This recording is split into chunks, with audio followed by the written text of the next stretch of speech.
Hello मेरे प्यारे बच्चों, कैसे हैं आप सभी लोग। आई होप आप बहुत अच्छे होंगे। और मैं फिर से हाजिर हूँ आपके लिए आपका सेकंड पार्ट लेकर, लाइट रिफ्लेक्शन एंड रिफ्रैक्शन का,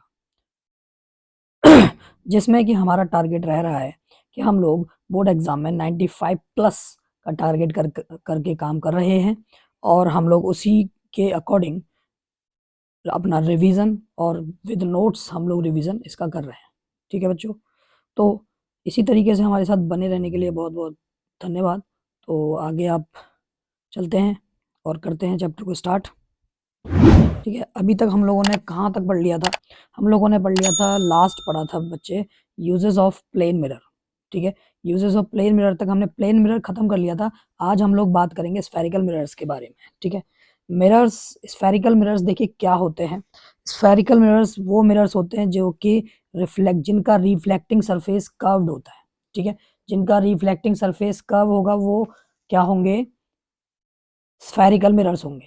कैसे? देखिए, स्फेरिकल मिरर्स एक्चुअल में आए कहाँ से? जैसे कि ये स्फेयर है, ठीक है, तो अगर मुझे इसका इतना पार्ट कट कर लिया, ठीक है, ये इसका इतना पार्ट मैंने कट कर लिया ये हमारा पेंटेड वाला पार्ट हो गया।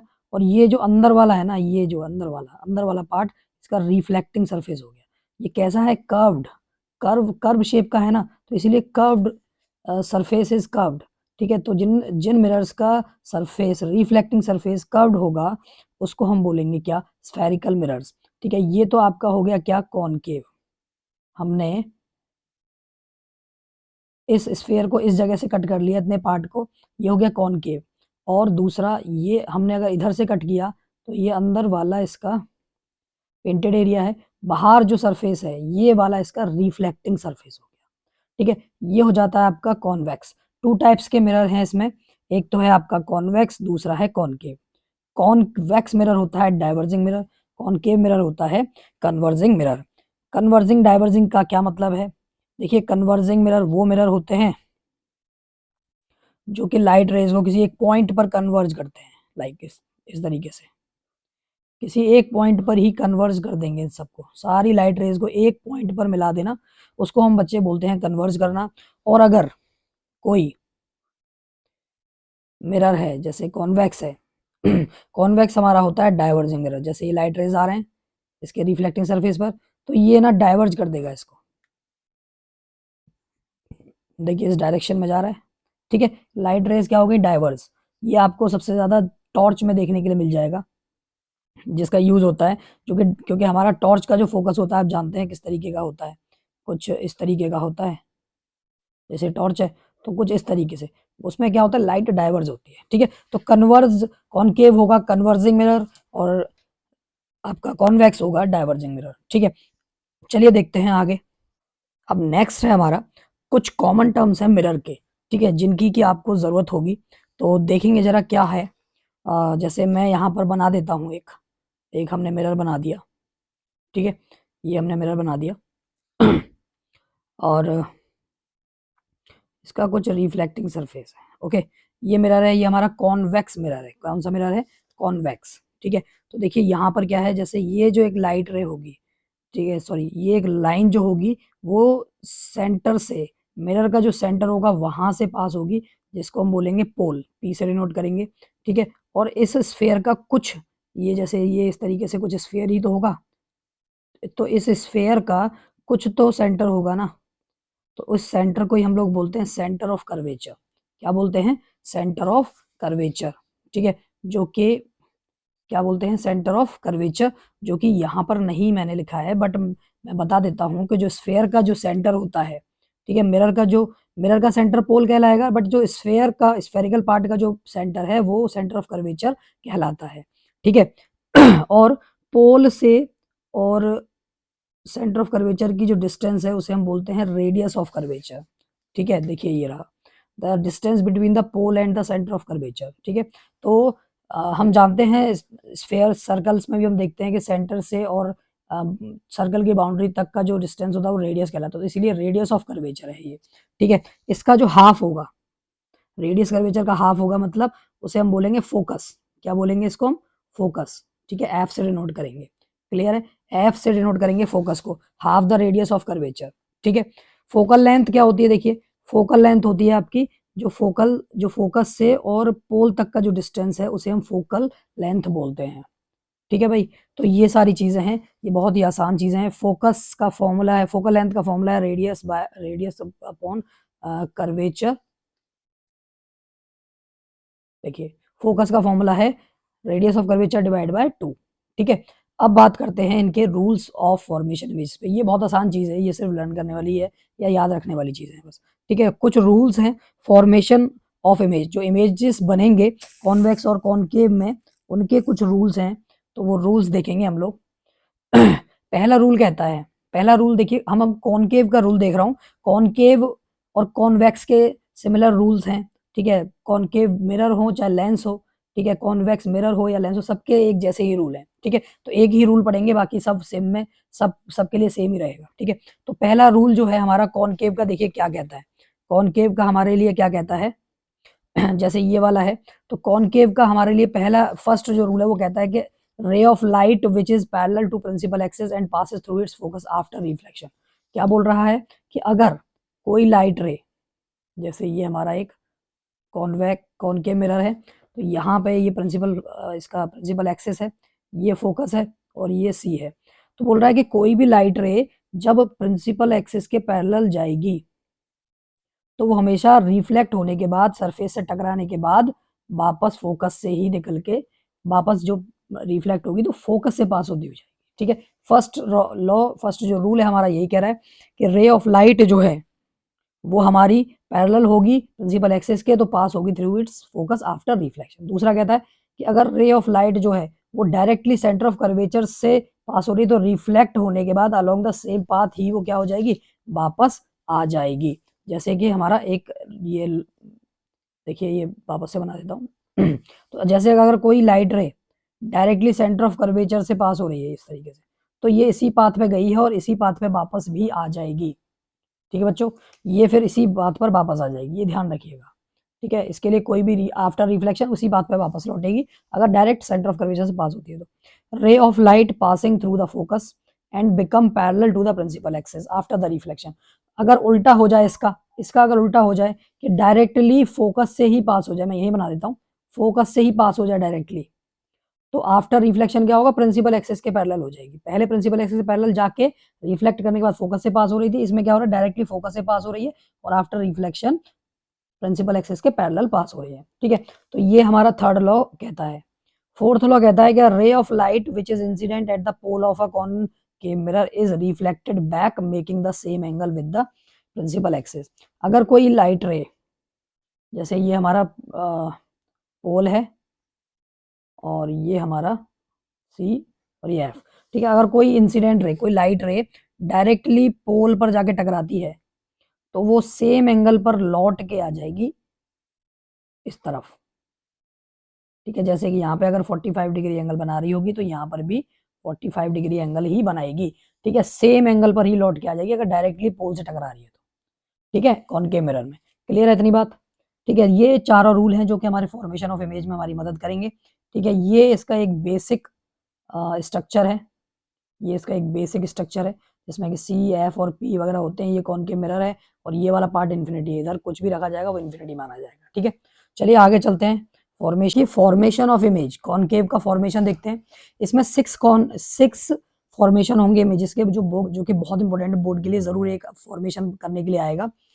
ठीक है, तो देखिए इसमें क्या है, पहला फॉर्मेशन के लिए ये ऑब्जेक्ट कहाँ रखा होना चाहिए। ऑब्जेक्ट जब बिटवीन पी एंड एफ, मतलब पोल और फोकस के बीच में जब ऑब्जेक्ट रखेगा तो पोजीशन कहाँ होगी, बिहाइंड द मिरर होगी। देखिए पोल और फोकस के बीच में रख दिया हमने, तो जो इमेज है वो कहाँ बन रही है, ये कॉनकेव मिरर इसके मतलब बिहाइंड द मिरर बन रही है, तो पोजीशन हो जाएगी behind the mirror.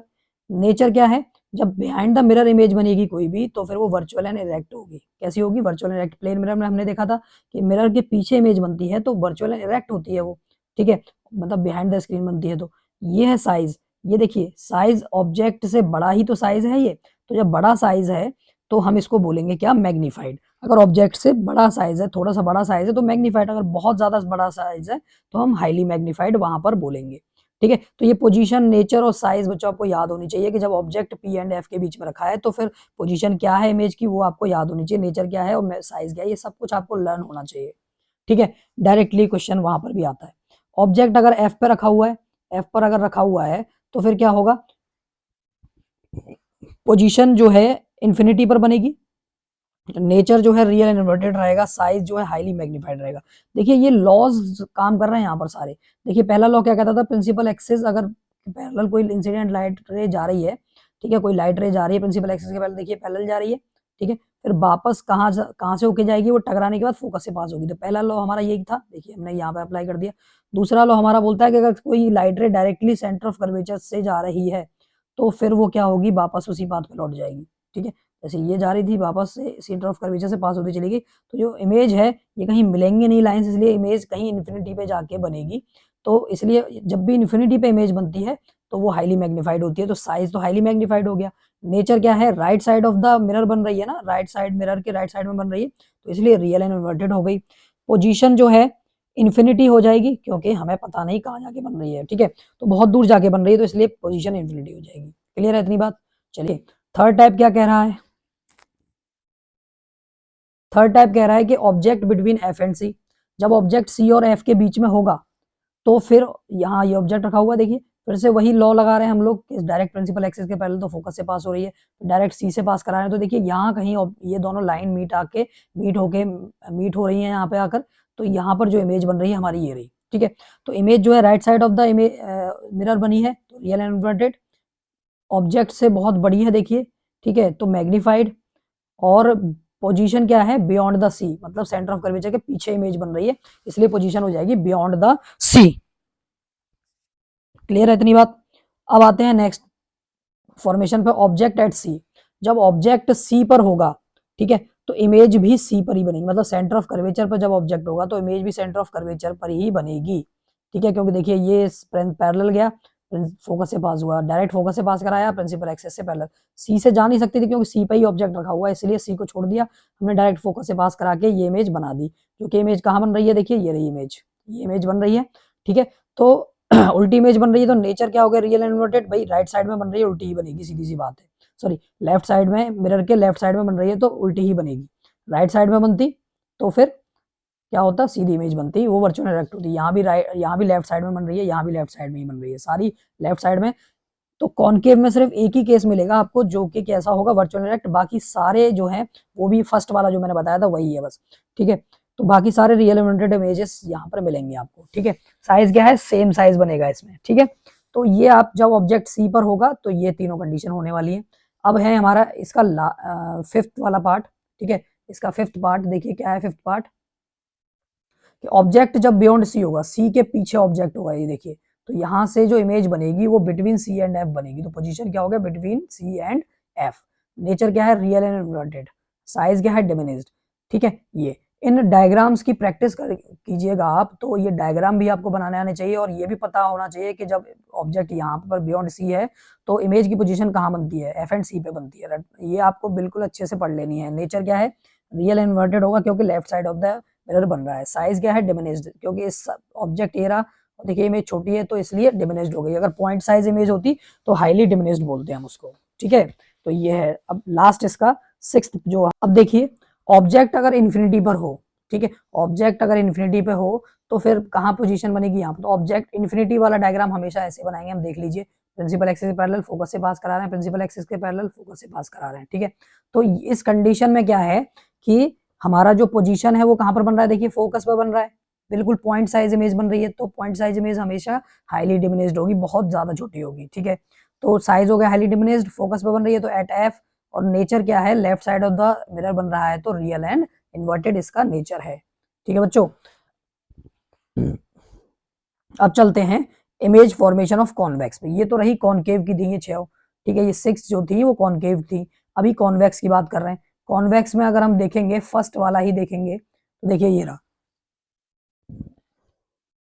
Object between P and infinity, जब ऑब्जेक्ट पी, ठीक है, पी कहाँ, ये रहा पी, पी और इंफिनिटी के बीच में कहीं पर रखा हो, इंफिनिटी इधर है, अब पी ये रहा तो इसके बीच में देखिए हमने यहाँ रख दिया है, तो ये क्या है, इससे जाएगा और टकरा जाएगा, लेकिन ये जो इसका रियल रिफ्लेक्शन होगा वो यहाँ होगा, तो ऐसे, और डायरेक्ट सी से पास करा दिया, तो यहाँ पे जो इमेज बन रही है वो ये इमेज है। तो राइट साइड ऑफ द क्या बन रही है, मिरर, है ना, तो इसलिए क्या बनेगी, वर्चुअल एंड इरेक्ट बनेगी। और इससे छोटी बन रही है तो डिमिनिश्ड बनेगी। Position behind the mirror, mirror के पीछे, क्योंकि ये क्या है एक्चुअल में यहाँ पर मिरर है, तो बिहाइंड द मिरर बनेगी यहाँ पर पोजीशन किसकी, इमेज की, ये रही देखिए, मिरर के पीछे तो बन रही है, तो बिहाइंड द मिरर। ठीक है, तो ये है क्या, जब ऑब्जेक्ट पी और इन्फिनिटी के बीच में होगा तो आपकी पोजीशन होगी बिहाइंड द मिरर, साइज होगा डिमिनिश्ड और नेचर होगा वर्चुअल एंड इरेक्ट। ठीक है बच्चों, चलिए नेक्स्ट सेकंड वाला देखते हैं। इसमें आपको ज्यादा कुछ नहीं करना है, बस ये चीजों को अच्छे से पढ़ना है और प्रैक्टिस करनी है। ये प्रैक्टिस करेंगे तभी ये चीजें आपको अच्छे से और आएंगी, याद रहेंगी एग्जाम में, वरना भूल जाएंगे। ऑब्जेक्ट जब इन्फिनिटी पे हो तो देखिए इमेज इस तरीके से बनेगी। इसमें भी रूल्स यही होते हैं कि जब parallel to the principal axis जाएगी तो फोकस से पास होगी, जैसे उसमें था रूल। तो देखिए ये टकरा के यहाँ डाइवर्स हो गई और यहीं से बैक अगर हम इसका बनाएंगे तो ये डायरेक्ट फोकस से पास होगी। सेम कंडीशन यहाँ पर भी, ये भी फोकस से पास होगा। तो क्या होगा कि हमारी जो इमेज है वो एट एफ बनेगी। ठीक है, और आपका बिहाइंड द, हाँ बिहाइंड द मिरर तो बनेगी बनेगी खैर। ठीक है, और एट एफ भी हम बोल सकते हैं। ठीक है, यहाँ पर एट एफ भी हम बोल देंगे, एट एफ और बिहाइंड द मिरर भी। वर्चुअल एंड डायरेक्ट बनेगी, हाईली डिमिनिश्ड बनेगी, क्यों, क्योंकि पॉइंट साइज इमेज है। क्लियर है इतनी बात। ये 8 फिगर्स थे, 8 डायग्राम्स थे जो कि इंपॉर्टेंट है, जिसमें कॉनकेव के 6 हैं और कॉन्वेक्स के 2 हैं। ठीक है, तो ये 8 डायग्राम्स इंपॉर्टेंट है, उनकी पोजीशन, साइज और नेचर भी इंपॉर्टेंट है। अब हम लोग बात कर रहे हैं यूजेस ऑफ कॉनकेव और कॉन्वेक्स मिरर्स के। ठीक है, यूजेस की बात कर लेते हैं। तो देखिए it is used as rear view mirror in vehicles. जो रियर व्यू के लिए, पीछे देखने के लिए जो मिरर्स यूज होते हैं व्हीकल्स में, वो कौन से होते हैं, कॉन्वेक्स मिरर होते हैं। जो शॉप में सिक्योरिटी पर्पज से लगे रहते हैं वो जो है मिरर्स होते हैं, कौन से, कॉन्वेक्स मिरर होते हैं, क्योंकि वो डाइवर्ज होते हैं। बहुत बड़ा इलाका ये क्या कर लेते हैं, कवर कर लेते हैं। जैसे कि मान लीजिए ये कॉन्वेक्स है, ठीक है, तो इस शॉप में लगा होगा कहीं पर इस तरीके से। ठीक है, आपने देखा होगा रोड्स पर भी आपको लगे हुए मिल जाएंगे इस तरीके से वाले। ठीक है, इस तरीके का कुछ दिखता है, ये मिरर होता है पूरा, थोड़ा सा ऐसे करके उठा हुआ होता है, इस तरीके से उठा हुआ। ठीक है, और जैसे कि मान लीजिए कोई शार्प टर्न है, तो वहां पर ना दिखाने के लिए यहाँ से गाड़ियां कितनी आ रही है, यहाँ से आ रही है, उस पर्पज के लिए भी यहाँ से गाड़ी आती है, तो यहाँ वाले को यहीं से दिख जाती है वो गाड़ी। ठीक है, मतलब पहले से ही दिख जाती है, एकदम ऐसा नहीं कि सामने आ गया तभी दिखेगी, पहले से दिख जाती है इस मिरर की मदद से। तो ऐसे सिक्योरिटी पर्पज के लिए भी, शॉप्स में भी, बड़ी बड़ी जो मॉल टाइप के शॉप्स होते हैं उनमें भी ये यूज होते हैं, तो सिक्योरिटी पर्पज से ये यूज होते हैं। ठीक है, सेकंड, अब ये तो हो गया हमारा कॉन्वेक्स मिरर, 2 ही बहुत है। ठीक है, 2 यहाँ पर 2 ही बहुत है। क्लियर है।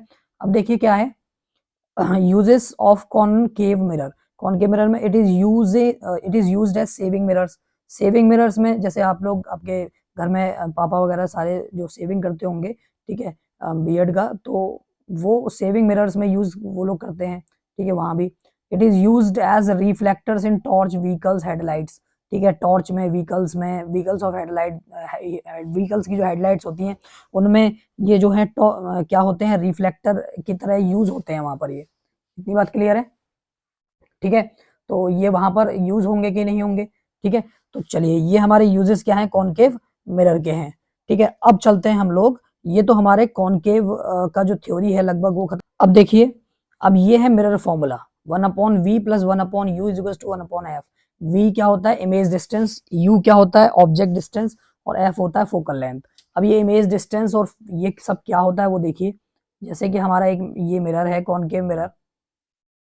ठीक है, ये कॉनकेव मिरर, और ये हमारा P है, ये हमारा F है, और ये हमारा C है। ठीक है, ये सारी चीजें हैं यहाँ पर। क्लियर है इतनी बात। अब देखिए क्या है कि इमेज, जैसे ऑब्जेक्ट हमारा मान लीजिए यहाँ पर है, ऑब्जेक्ट हमारा यहाँ पर है, तो जो मेजरमेंट होगा ना वो हमेशा पोल से होगा। तो पोल से हम यहाँ पर चलेंगे ना, तो इतना जो डिस्टेंस होगा ये ऑब्जेक्ट से पोल का जो डिस्टेंस होगा, इसको हम बोलेंगे क्या, यू से डिनोट करेंगे। ये इमेज, ये ऑब्जेक्ट डिस्टेंस है।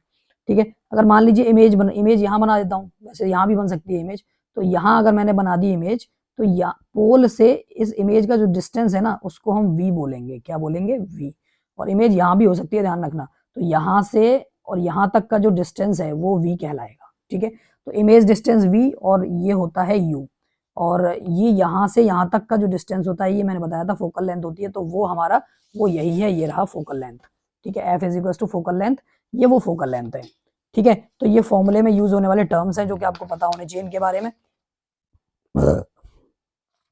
ठीक है, इतनी बात क्लियर है। ये फॉर्मूला है मिरर फॉर्मूला, जो कि न्यूमेरिकल्स में यूज होगा, जिसके लिए मैं अलग से वीडियो बनाऊंगा। ठीक है, जो आपके बोर्ड एग्जाम के पर्पज से बहुत इंपॉर्टेंट होंगे, तो मैं उसके लिए अलग से वीडियो बनाऊंगा। देखिए इसमें क्या होगा, अब साइन कन्वेंशन की बात करते हैं, जो कि बहुत इंपॉर्टेंट है फॉर बोर्ड एग्जाम। ये कन्वेंशन बहुत ज्यादा ही इंपॉर्टेंट है। क्यों? क्योंकि भाई इनके बिना न्यूमेरिकल्स पॉसिबल नहीं है इस चैप्टर के। तो जब न्यूमेरिकल ही नहीं आएंगे, तो न्यूमेरिकल आप जानते हो बहुत इंपॉर्टेंट है।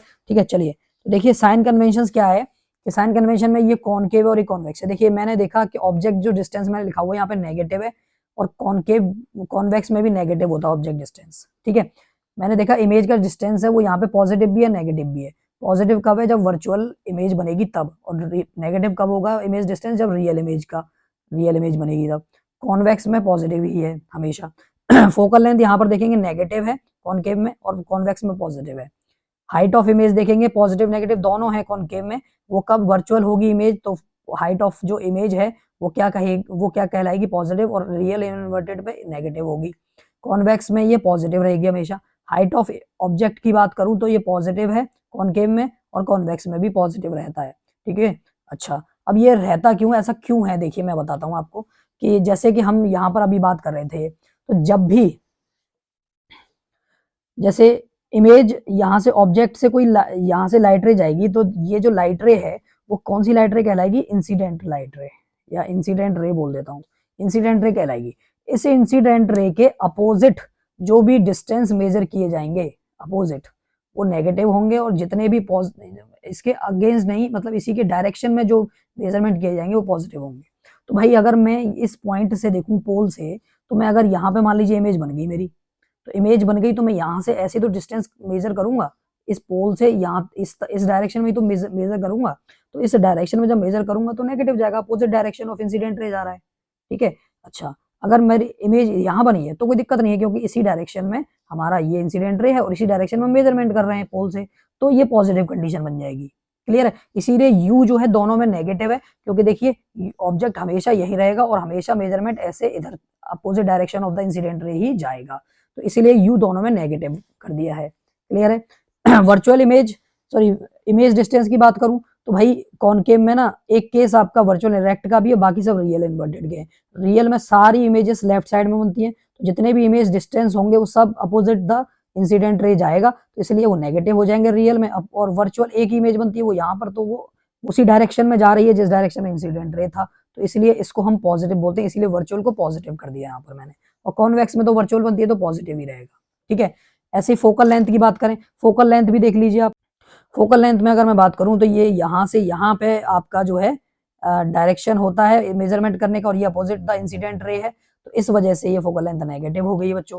ठीक है, पॉजिटिव कॉन्वेक्स में पॉजिटिव रहेगी फोकल लेंथ, क्योंकि इसमें फोकल लेंथ यहाँ जाती है, तो इसी डायरेक्शन में आपका क्या है फोकल लेंथ हो जाता है, तो इसलिए ये पॉजिटिव रहती है यहाँ पर।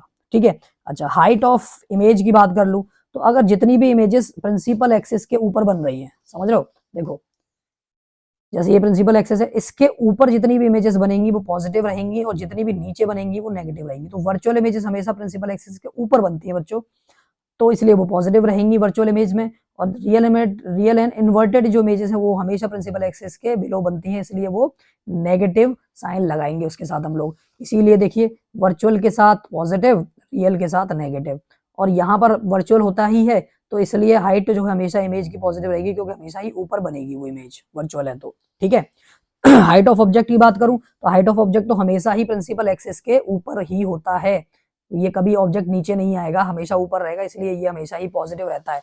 तो कॉनकेव और कॉन्वेक्स दोनों में ही पॉजिटिव है ये। क्लियर है? अब बात आती है मैग्निफिकेशन की। मैग्निफिकेशन देखिए क्या होता है, मैग्निफिकेशन होता है height of the image, sorry ratio of the height of image and height of object का जो रेशियो होगा वो हमेशा मैग्निफिकेशन कहलाएगा। ठीक है, यहाँ बोल सकते हैं कि image distance of image upon distance of object का जो रेशियो है वो मैग्निफिकेशन लग रहा है, एक ही बात है। ठीक है, दोनों ही एक ही बात है, फॉर्मूले हैं दोनों मैग्निफिकेशन के, H I upon H O और M is equal to minus V upon U, दोनों ही फॉर्मूले हैं ये। ठीक है, ये मैग्निफिकेशन जो है 1 होता है प्लेन मिरर में, क्योंकि वहां पर इमेज का जो हाइट है और ऑब्जेक्ट का जो हाइट है सेम रहता है। ठीक है, एम पॉजिटिव होगा, मतलब पॉजिटिव कब होगा? जब वर्चुअल इरेक्ट इमेज बन रही होगी, और मैग्निफिकेशन नेगेटिव कब होगा? जब रियल एंड इन्वर्टेड इमेज बन रही होगी। ठीक है, तो ये बातें आपको याद रखनी है। अब बात करेंगे हम इसमें बच्चों रिफ्रैक्शन ऑफ लाइट की। ठीक है, अब देखिए रिफ्रैक्शन ऑफ लाइट क्या होता है।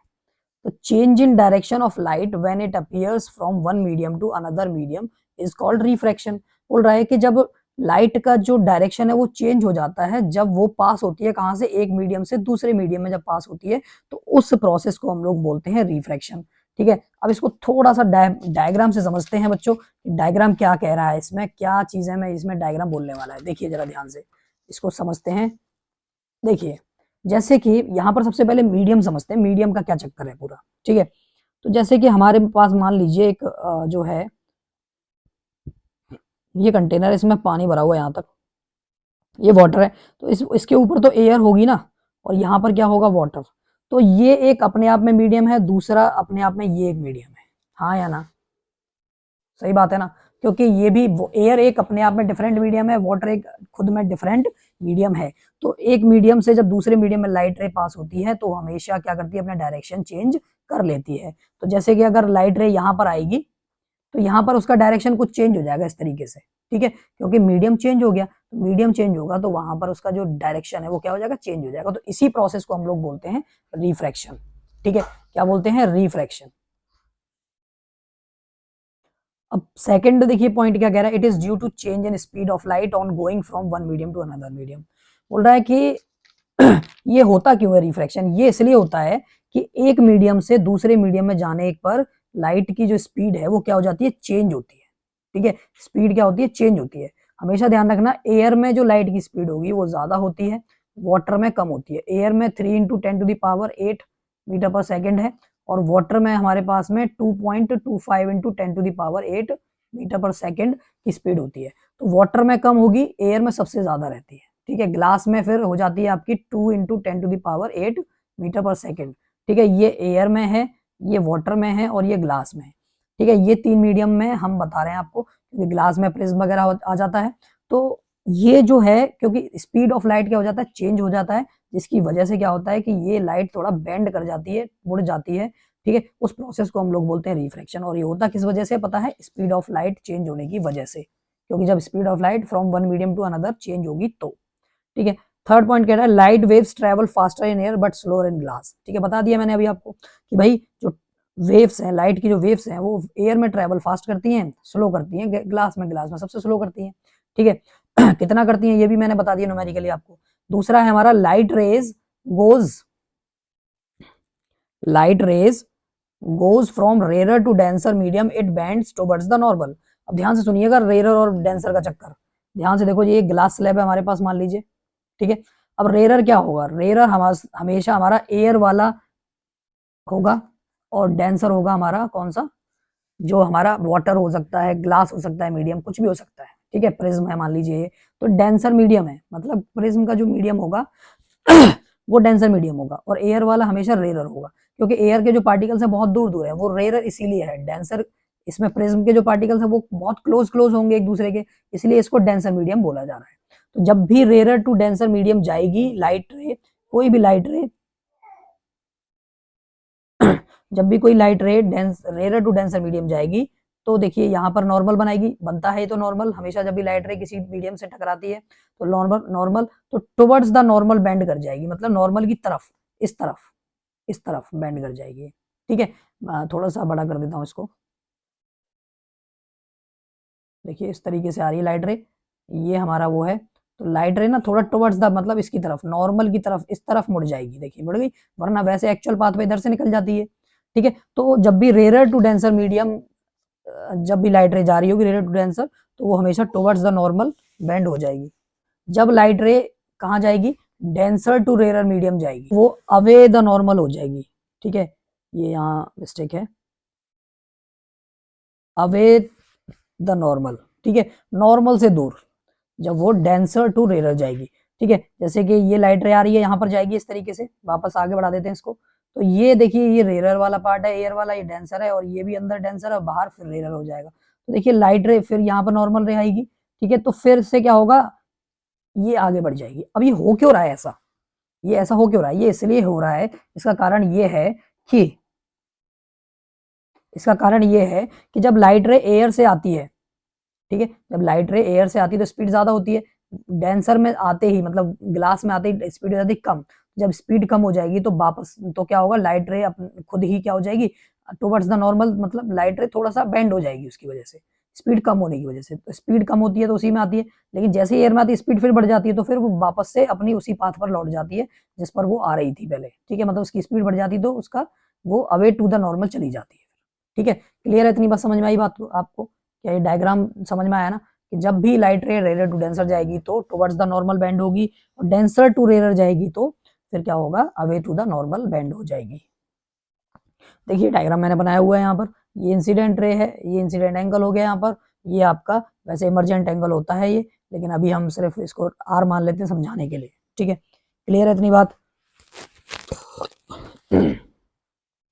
ठीक है। अब इसी रिफ्रैक्शन का अवे टू द नॉर्मल और टुवर्ड्स द नॉर्मल, ये इन्हीं से एक नया एक इसमें एक टर्म है जिसको हम बोलते हैं लेटरल डिस्प्लेसमेंट। क्या बोलते हैं? Lateral displacement. देखो ध्यान से लेटरल डिस्प्लेसमेंट देखेंगे बच्चे क्या होता है। The perpendicular distance between the original path of incident ray and the emergent ray coming out the glass slab is called lateral displacement। क्या बोल रहा है कि जो ओरिजिनल पाथ है इंसिडेंट रे का, ये ओरिजिनल पाथ है, इसके और जो ये रिफ्लेक्ट होकर towards the normal away to the normal ये लाइन आ रही है, ये इस लाइन को हम बोलते हैं इमरजेंट रे। क्या बोलते हैं इसको? Emergent ray. जो ये वापस से यहाँ से अवे टू नॉर्मल जा रही है, अवे टू द नॉर्मल जा रही है, इसको हम इमरजेंट रे बोलेंगे। तो इमरजेंट रे और इंसिडेंट रे के एक्चुअल पाथ के जो बीच में जो परपेंडिकुलर डिस्टेंस होता है, ये डिस्प्लेसमेंट जो है उसको हम बोलते हैं लेटरल डिस्प्लेसमेंट। क्या बोलते हैं? लेटरल डिस्प्लेसमेंट, ठीक है। ये जो एंगल होता है वो इमरजेंट एंगल होता है, क्योंकि एंगल इमरजेंट रे और नॉर्मल के साथ मिलकर इमरजेंट एंगल ही तो बनाएगा, जैसे नॉर्मल और इंसिडेंट रे के साथ मिलकर इंसिडेंट एंगल बना रहा है, तो ठीक है। इसके जो लेटरल डिस्प्लेसमेंट के एग्जांपल आपको मिल जाएंगे, आपने डेली यूज में भी इसको देख सकते हैं। जैसे स्केल है, स्केल जैसे ये स्केल है मान लीजिए, इसके पीछे आप उंगली लगाइएगा स्केल के पीछे, तो देखेंगे यहाँ से बीच में से थोड़ा सा ना आपकी उंगली खिसकी हुई दिखेगी बीच में से, ठीक है। ये आप एक्सपेरिमेंट कर सकते हैं।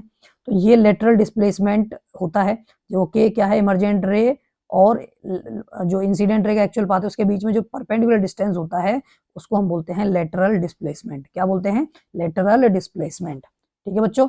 चलिए आगे चलते हैं नेक्स्ट। अब देखिए इसमें हम पढ़ेंगे लॉज ऑफ रिफ्लेक्शन। देखिए फर्स्ट लॉ तो आपका जो है, जो रिफ्लेक्शन लॉज ऑफ रिफ्लेक्शन वाले लॉ थे, उसका वही बिल्कुल फर्स्ट लॉ है as it is. Incident ray, reflected ray और नॉर्मल सब जो है वो पॉइंट ऑफ इंसिडेंस पर एक साथ एक ही प्लेन पर लाई करेंगे, उसको हम बोलेंगे क्या? First law. तो ये तो ज्यादा कुछ बताने की जरूरत नहीं, क्योंकि एंगल ये तो रिफ्लेक्शन ऑफ लाइट में भी आपको समझ में आ गया होगा, ठीक है। इंसिडेंट रे, रिफ्लेक्टेड रे और नॉर्मल रे सारे एक ही पॉइंट पर लाई करते हैं, सेम प्लेन पर, जिसको हम पॉइंट ऑफ इंसिडेंस बोलते हैं। दूसरा जो है ये हमारा थोड़ा डिफरेंस है angle of reflection of light से, ये रिफ्रैक्शन का लॉ है। इसमें क्या होता है कि जो रेशियो होता है किसका, साइन ऑफ एंगल आई, मतलब sine of angle of incidence और sine of angle of refraction जो होता है, उसका जो रेशियो होगा वो हमेशा ही कांस्टेंट आता है। क्या आता है? वो हमेशा कांस्टेंट, ठीक है। उस कांस्टेंट वैल्यू को ही हम लोग रिफ्रैक्टिव इंडेक्स बोलते हैं। क्या बोलते हैं? रिफ्रैक्टिव इंडेक्स, ठीक है। ये जो रिफ्रैक्टिव इंडेक्स है ये किसी भी मटेरियल का हो सकता है, जैसे प्रिज्म है, वाटर है, तो उसका रिफ्रैक्टिव इंडेक्स होता है। जिसका ज्यादा रिफ्रैक्टिव इंडेक्स उतना ज्यादा ये लाइट रे को डेविएट कर पाएंगे, समझ रहे हो? ठीक है। मतलब जैसे कि कोई ग्लास प्रिज्म है, ये इसका रिफ्रैक्टिव इंडेक्स जितना है उसी के अकॉर्डिंग ये क्या है, उसको क्या कर पाएगा, तो मोड़ पाएगा, बेंड कर पाएगा अपनी तरफ, ठीक है। तो जितना ज्यादा बेंड कौन कर सकता है, जिसका ज्यादा रिफ्रैक्टिव इंडेक्स होगा वो ज्यादा डेविएट करेगा किसी भी एक लाइट रे को, जिसका कम होगा वो कम करेगा। तो एक्चुअल में देखिए बोला भी है, refractive index gives the light bending ability two of that medium. Medium को लाइट बेंडिंग की एबिलिटी जो प्रोवाइड करता है वो कौन करता है? रिफ्रैक्टिव इंडेक्स ही देता है, समझ रहे हो? तो ये है रिफ्रैक्टिव इंडेक्स जो है वो किस पे डिपेंड करता है? नेचर ऑफ द मटेरियल पे डिपेंड करता है। देखिए नेक्स्ट पॉइंट है, रिफ्रैक्टिव इंडेक्स डिपेंड करता है नेचर ऑफ द मटेरियल पे, मतलब जो आपका मटेरियल है उसका नेचर कैसा है, वो कैसा मटेरियल है, ठीक है। उस पर डिपेंड करेगा कैसा रिफ्रैक्ट होगा, कितनी लाइट बेंड होगी, ठीक है। अब जैसे आप स्केल ले लीजिए, उसके उससे ज्यादा लाइट बेंड नहीं होगी, लेकिन हम प्रिज्म ले लेंगे तो फिर वहां उससे क्या होगा, ज्यादा लाइट क्या होगी, डेविएट होगी या फिर बेंड होगी, ठीक है। और वेवलेंथ ऑफ लाइट पर किस लाइट की कितनी वेवलेंथ है, तो उस पर डिपेंड करता है कि उसका रिफ्रैक्टिव इंडेक्स क्या होगा, ठीक है, कितना उसे वो बेंड कर पाएगी। अब जैसे अगर हम बात कर लें, आप लोगों ने पढ़ा होगा एक व्हाइट लाइट जाती है प्रिज्म से टकरा के 7 कलर्स में डिवाइड हो जाती है, जिसका नाम है क्या, विवग्योर, ठीक है, विवग्योर। तो बेटा विवग्योर में आप देखेंगे ना, जो रेड है उसकी जो वेवलेंथ है वो सबसे हाई होती है, उसको ना ज्यादा डेविएट कर नहीं पाते, मतलब उसको ज्यादा बेंड कर नहीं पाता है कोई भी ऑब्जेक्ट, ठीक है, तो उसकी रिफ्रैक्टिव उसकी वेवलेंथ कैसी है, ज्यादा है। तो इसका मतलब क्या है कि इसका मतलब क्या है कि जो आपका रिफ्रैक्टिव इंडेक्स होगा वो वेवलेंथ के इनवर्सली होगा, मतलब वेवलेंथ कम तो रिफ्रैक्टिव इंडेक्स ज्यादा, और रिफ्रैक्टिव इंडेक्स ज्यादा तो वेवलेंथ कम, ठीक है, ये होगा। तो विवग्योर का रिफ्रैक्टिव इंडेक्स सबसे ज्यादा होगा। तो ये वेवलेंथ पे भी डिपेंड करता है, रिफ्रैक्टिव इंडेक्स वेवलेंथ पे डिपेंड ऐसे करता है कि अगर किसी लाइट की वेवलेंथ कम है तो वहां पे रिफ्रैक्टिव इंडेक्स ज्यादा होगा, मतलब उसको ज्यादा डेविएट कर पाएगा। इसीलिए डेंजर के लिए हमेशा रेड साइन को लिया जाता है, लाल कलर का जो साइन होता है उसको डेंजर के लिए लिया जाता है, जिससे कि वो किसी भी बहुत बड़े, जैसे फॉग हो रहा है कहीं पर सर्दियों में, तो वहां पर भी लाइट, रेड लाइट आराम से दिख जाएगी, क्योंकि वो स्कैटर नहीं होती है ज्यादा, ठीक है, क्योंकि उसका रिफ्रैक्टिव इंडेक्स क्या होता है, कम होता है, वेवलेंथ ज्यादा होती है, तो वो बहुत दूर तक भी हमें दिखती रहती है, ठीक है। तो रिफ्रैक्टिव इंडेक्स जहां पे कम होगा वहां वेवलेंथ ज्यादा होगी, ठीक है, तो एक दूसरे के इनवर्सली है एक तरीके से, क्लियर है इतनी बात। तो ये रिफ्रैक्टिव इंडेक्स है, इसका ये फॉर्मूला है रिफ्रैक्टिव इंडेक्स का, speed of light in air और speed of light in medium, ठीक है, इसको हम इस साइन से भी दिखाते हैं रिफ्रैक्टिव इंडेक्स को, ठीक है, क्लियर है इतनी बात। तो ये रिफ्रैक्टिव इंडेक्स के बारे में था। अब हम लोग बात कर रहे हैं नेक्स्ट जो है हमारा स्फेरिकल लेंसेज की, ठीक है। स्फेरिकल लेंसेज देखिए क्या है, 2 टाइप्स के लेंसेज होते हैं, कॉन्वेक्स और कॉनकेव। कॉन्वेक्स होता है कन्वर्जिंग लेंस, कॉनकेव होता है डाइवर्जिंग लेंस, क्लियर है इतनी बात। ठीक है, तो कॉन्वेक्स है आपका कैसा, कन्वर्जिंग, और कॉनकेव है डाइवर्जिंग। तो ये बताने की जरूरत है नहीं, कन्वर्जिंग डाइवर्जिंग पीछे भी देखा अभी मिरर्स में हमने, जो लाइट रेज को एक पॉइंट पे लाके मीट कर देता है उसे कन्वर्ज, और जो लाइट रेज को स्प्रेड कर देता है उसे हम डाइवर्जिंग लेंस बोलते हैं, ठीक है। ये इसका एक बेसिक स्ट्रक्चर है लेंस का, जो किसका है, हमारा कॉन्वेक्स का, ठीक है। ऐसे ही कॉनकेव का भी होता है, कॉनकेव हमारा कुछ इस तरीके से हमारा जो है बनता है, देखिए बच्चों, ठीक है, कुछ इस तरीके से हमारा कॉनकेव मिरर का साइज होता है, सॉरी शेप होता है, ठीक है। चलिए आगे चलते हैं, क्या है इनके बारे में।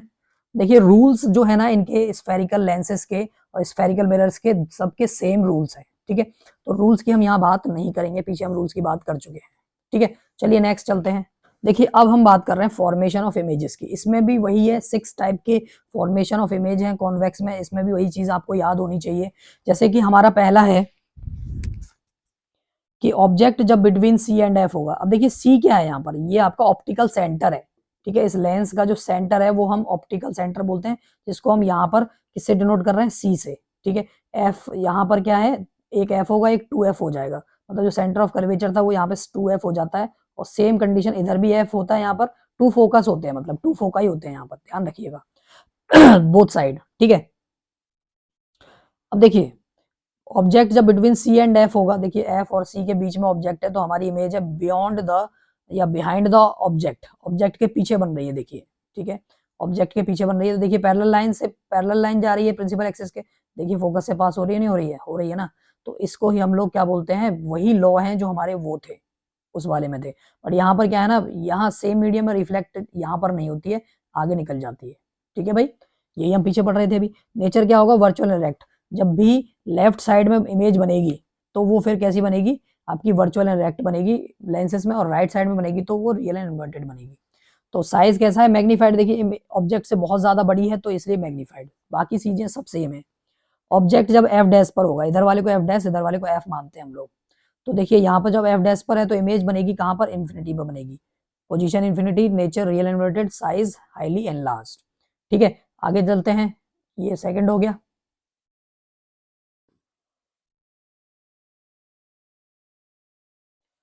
देखिए इसको हम लोग क्या बोल सकते हैं, थर्ड वाला देखिए, F dash and 2f dash के बीच में अगर ऑब्जेक्ट होगा तो इमेज कहाँ बनेगी, बियॉन्ड द या बिहाइंड द 2f, कहाँ बन रही है, बियॉन्ड द 2f डैश, ठीक है, कहाँ बन रही है, बियॉन्ड द 2f डैश नहीं है, 2f है बस, ठीक है। रियल इन्वर्टेड बनेगी क्योंकि right side of the lens बन रही है रियल एंड इन्वर्टेड। साइज क्या है, मैग्नीफाइड, भाई इससे थोड़ी बड़ी है देखिए इमेज, तो रियल एंड सॉरी मैग्नीफाइड बन जाएगी, थोड़ी सी बड़ी तो मैग्नीफाइड, बहुत बड़ी हो जाती इन्फिनिटी हो जाती तो फिर हाईली मैग्नीफाइड हो जाता। अब बात करेंगे फोर्थ की, ऑब्जेक्ट एट 2f डैश। जब 2f डैश पर इमेज ऑब्जेक्ट होगा तो कहाँ इमेज बनेगी, 2f डैश पर ही बन जाएगी, सेम साइज की इमेज बनेगी, रियल इन्वर्टेड बनेगी, राइट साइड में बन रही है और पोजीशन होगी 2f, ठीक है, 2f पर ही इमेज बन जाएगी यहाँ पर। और हम फिफ्थ की बात करें, ऑब्जेक्ट बियॉन्ड 2f डैश, जब ऑब्जेक्ट और पीछे चला गया तो इमेज कहाँ बनेगी, थोड़ी सी और आगे खिसक जाएगी, पहले यहाँ थी अभी यहाँ जाएगी, ठीक है। देखिए बियॉन्ड मतलब बिटवीन f एंड 2f के बीच में इमेज बनेगी। नेचर क्या होगा, real inverted, right side of the image right side of the lens बन रही है। साइज क्या होगा, देखिए छोटा ही बन रहा है तो डिमिनिस्ड, ठीक है। सिक्स्थ वाला पार्ट पे आते हैं, इसके सिक्स्थ जो कंडीशन है वो क्या कहती है, सिक्स्थ देखिए कंडीशन कहती है कि ऑब्जेक्ट एंड इन्फिनिटी, ऑब्जेक्ट जब इन्फिनिटी पे होगा तो देखिए ये सीधे गया प्रिंसिपल एक्सिस के पैरेलल, फोकस से पास हो रही है, प्रिंसिपल एक्सिस के पैरेलल जा रही है तो फोकस से पास हो रही है। यही चीज हमने पीछे भी बताई थी, देखिए लॉस, वही चीज यहाँ पर है। एट एफ पर क्या हो रही है, बन रही है इमेज। नेचर क्या है, रियल इन्वर्टेड, राइट साइड बन रही है ऑफ द लेंस, ठीक है। साइज क्या है, डिमिनिश, बहुत छोटा है, ठीक है, पॉइंट साइज है इसलिए हाईली डिमिनिश्ड हो जाएगा, ये क्या हो जाएगा, हाईली डिमिनिश्ड, ठीक है बच्चों, क्लियर है। तो ये हमारे 6 फॉर्मेशन ऑफ इमेजेस थे किसके, कॉन्वेक्स के। अब हम बात कर रहे हैं यूजेस की, किसके, कॉन्वेक्स के। It is used for simple camera, जो कैमरा होते हैं नॉर्मली जिससे फोटो वोटो खींचते हैं उनमें यूज होती है क्या, कॉन्वेक्स मिरर लेंस।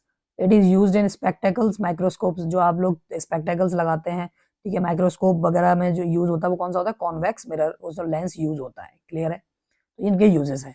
फॉर्मेशन अगर हम देखें इमेज का कॉनकेव वाली का, तो बिटवीन जब ऑप्टिकल सेंटर और इन्फिनिटी, ऑप्टिकल सेंटर ये था होता है और इन्फिनिटी हमें पता नहीं कहां तक जा रही है, तो उसके बीच में कहीं भी ऑब्जेक्ट रख दिया है तो देखिए ये जहाँ ये हमारा फोकस से पास हो रहा है, प्रिंसिपल एक्सिस के पैरेलल जा रहा है इस वजह से, ठीक है, और डायरेक्ट सी से पास हुआ तो उसी पाथ पे वापस आएगा। देखिए दोनों जहां मीट हुए वहां पे इमेज बन गई है छोटी सी, तो बिटवीन सी एंड एफ बन रही है, देखिए वर्चुअल रेक्ट है नेचर, साइज क्या है, डिमिनिश्ड, छोटा है उससे इसलिए। और फिर है इसमें एक और, दो ही है इसमें तो बस, ठीक है, दो हैं तो आपके लिए अच्छी बात है ये। देखिए ऑब्जेक्ट क्या है, इन्फिनिटी पर है, तो ये तो वैसे ही है जैसे इन्फिनिटी में हर बार बना रहे हैं हम लोग, इन्फिनिटी पर है, ये गया, ये यहाँ से रिफ्रैक्ट हो गई, यहाँ से मतलब ठीक है रिफ्रैक्ट हो गई, वापस से अगर हम लोग इसका एक्चुअल पाथ देखेंगे ये है, यहाँ से ये रिफ्रैक्ट हुई, इसका एक्चुअल पाथ कहाँ में हो रहा है, एफ पर, तो इसलिए एफ पर इमेज बनेगी एट एफ, वर्चुअल इरेक्ट और हाईली डिमिनिश्ड, ठीक है, लेफ्ट साइड बन रही है इसलिए वर्चुअल इरेक्ट, कॉनकेव में हमेशा ही वर्चुअल इरेक्ट इमेज बनेगी, क्लियर है। चलिए अब बात करते हैं यूजेस की। It is used in spectacles, ये भी स्पेक्टेकल्स में यूज होता है भाई, अलग अलग हाइपरमेट्रोपिया, प्रेस बायोपिया वगैरह को करेक्ट करने के लिए अलग अलग यूजेस होते हैं, तो स्पेक्टेकल्स में ये भी यूज होता है। It is used in wide angle spy hole in doors, ठीक है, वाइड एंगल के लिए स्पाई होल्स में ये यूज होता है डोर्स में, ठीक है, डोर्स में जो स्पाई होल होते हैं वहां पर ये कॉनकेव जो लेंस है वो लगाया जाता है, जिससे वाइड एंगल बाहर का हमें वाइड दिख सके। जैसे आपने बहुत सारी मूवीज में देखा होगा बच्चों कि कुछ दरवाजों में इस तरीके के कुछ लेंसेस टाइप के लगे रहते हैं, जिनसे अंदर से देखते हैं तो बाहर से बहुत ज्यादा एरिया कवर करते हैं, वो बाहर से दिख जाता है कि कौन आया हुआ है बाहर, ठीक है, विदाउट कैमरा। तो इसको हम बोलते हैं स्पाई होल्स एंड डोर्स, ठीक है, वाइड एंगल्स के लिए, क्लियर है इतनी बात। फिर उसके बाद है ये lens formula. Lens formula mirror formula में डिफरेंस ये है कि यहाँ लेंस मिरर में प्लस है, यहाँ पर लेंस फॉर्मूले में माइनस आ गया है, ये इतना डिफरेंस है, बाकी सब कुछ सेम है, ठीक है, बाकी सब कुछ सेम है। हाँ एम के फॉर्मूले, मैग्निफिकेशन के फॉर्मूले भी थोड़े से डिफरेंट हो गया है, यहाँ पर वहां पर नेगेटिव हट चुका है, ये हो गया है उसका एम का फॉर्मूला, ठीक है। अब आती है बात पावर ऑफ लेंस की, ठीक है, इसकी बात पावर ऑफ लेंस।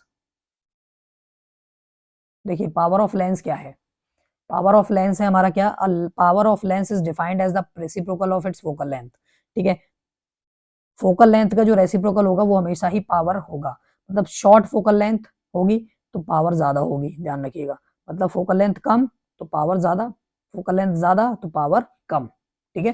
तो इसलिए ही हमारी जो शॉर्ट फोकल लेंथ होती है 25 सेंटीमीटर वही सबसे सफिशियंट है जिसमें कि हम लोग अच्छे से देख पाते हैं। तो पावर जो होता है वो क्या होता है हमारा, reciprocal of its focal length, जो भी हमारी लेंथ है।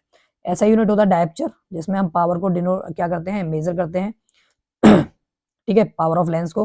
पावर ऑफ कॉन्वेक्स लेंस में जो है पावर जो होगी वो हमेशा पॉजिटिव रहेगी, कॉनकेव लेंस में पावर जो होगी वो हमेशा पॉजिटिव ही रहेगी, ठीक है बच्चों। तो ये आपके पूरा लाइट चैप्टर यहाँ पर खत्म हो जाता है, ठीक है। और यहाँ पर सिर्फ आपके न्यूमेरिकल्स बचे हुए हैं, तो न्यूमेरिकल्स के लिए एक अलग से वीडियो बना देंगे हम। तो ये आपको आई थिंक समझ में आया होगा। अच्छा लगा है वीडियो तो आप इसे सब्सक्राइब करें, शेयर करें, लाइक करें और अपने दोस्तों में भी शेयर करें, जिससे कि उनको भी कुछ हेल्प हो पाए, ठीक है। तो ज़्यादा से ज़्यादा इसको शेयर कर दीजिए। Thank you. Okay, good night.